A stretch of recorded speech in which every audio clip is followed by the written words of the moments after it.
So when I first enrolled in this class in summer of 24, I opened up the syllabus and immediately found just shocking syllabus content. Mm. We were required to read sadomasochistic erotica describing a violent gang sex punishment situation. A wife had taken off her collar and she was punished by her husband with gang sex where she was blindfolded and suspended, and it was written in a really titillating manner, and it was also very violent, so there's that. And it was presented in a promotional way as well. It wasn't a critical analysis of like, oh, some people engage in these types of sexual practices. It was full affirmation. Sexual liberation was the framing. So that was how it began.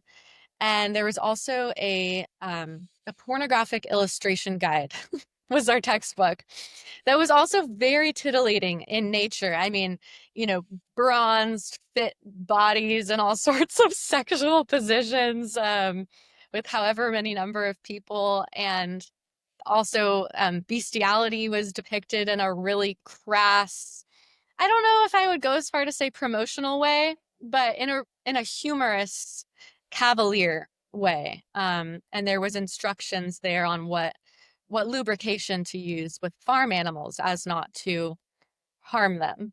Um, so that was pretty shocking. But the so I was the only person in the class who would, albeit gently, push back about on some of the assertions about gender affirming care for youth, um, or even just some of the conclusions about how oppressive the Christian faith is, or the Jewish faith is, to women in particular.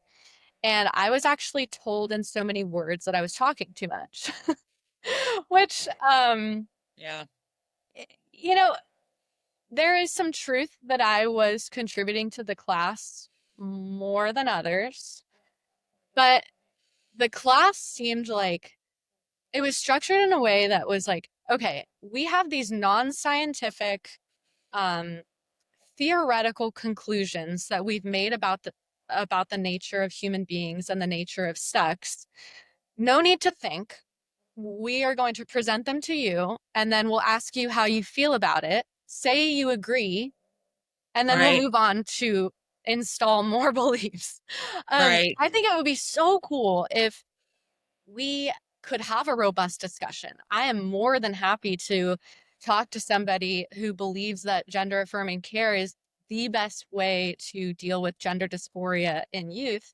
And we could, break it down and have a rigorous debate and discussion, but there's no room for discussion in these classes anymore. It's like the bar is set so low for the learning expectations, it seems, that Hmm. it's not seminar based, discussion based. It is look at our slides, look at the genderbread person, and tell us that you agree that gender identity and sexual orientation and sex assigned at birth are all distinct and all social constructs. Mm-hmm.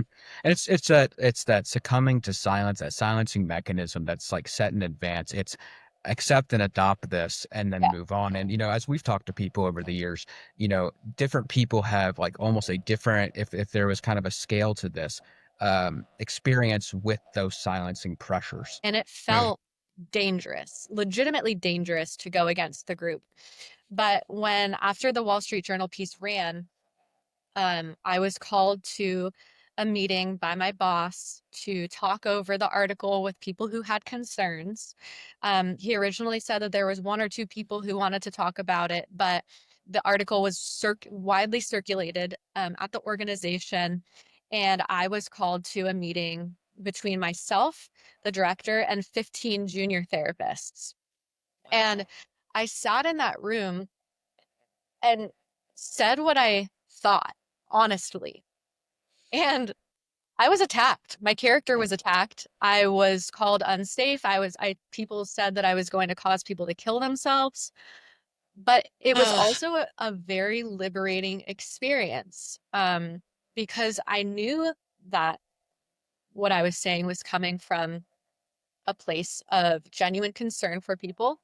I knew that I was following my own, or, maintaining my own integrity and also telling the truth. And I lost my job because of that meeting, but I also gained a sense of power and agency that I never felt before. Mhm. Um, I think it's just owning your voice and Mhm. being unafraid of what people think about you.